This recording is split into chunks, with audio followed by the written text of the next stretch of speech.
وولورہمپٹن میں دعوت اسلامی کے زیر اہتمام مقامی حال میں عظیم الشان محفل مصطفیٰ صلی اللہ علیہ وآلہ وسلم کا انعقاد کیا گیا، جس میں بڑوں کے ساتھ بچوں کی کثیر تعداد نے شرکت کی۔ محفل میلاد کا احوال عرفان احمد کی رپورٹ میں۔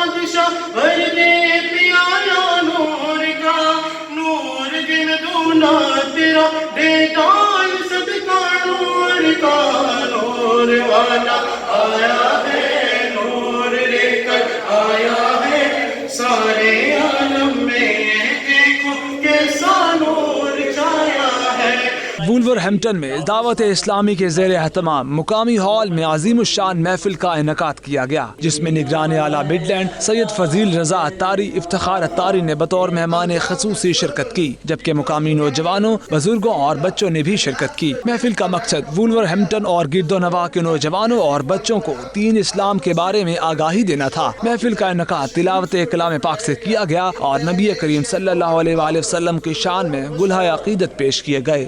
اے نور خدا آ کر آنکھوں میں سما جانا،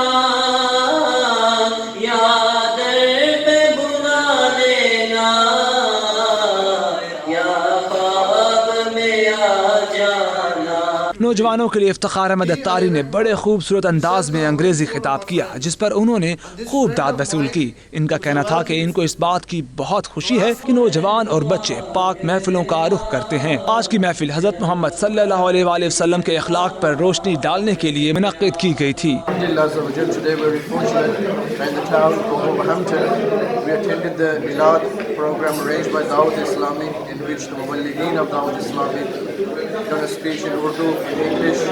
And the youngsters and the people from the locality benefited. But if you didn't come, or you didn't attend, but don't worry. Iftikhar Ahmad اتاری نے مزید کہا کہ انہیں امید ہے کہ یہاں نوجوان ماں باپ کی خدمت بھی کریں گے اور نبی کریم صلی اللہ علیہ وآلہ وسلم کے دین کو بھی دنیا میں پھیلائیں گے۔ Inshallah, after the ijtima, there will be a brother at the back. If you can go and give your details, inshallah, so that we can make contact with you brothers, inshallah, whenever there's a venue or whenever we're having an ijtima. Like the brother mentioned about the milad gatherings which we are holding in homes. محفل درود پاک کے ذکر سے گونجتی رہی۔ آخر میں مہمان خصوصی نے امت مسلمہ اور بالخصوص کشمیر کے مسلمانوں کے لیے دعا کی۔ شرکاء کی تواضع لنگر شریف سے کی گئی۔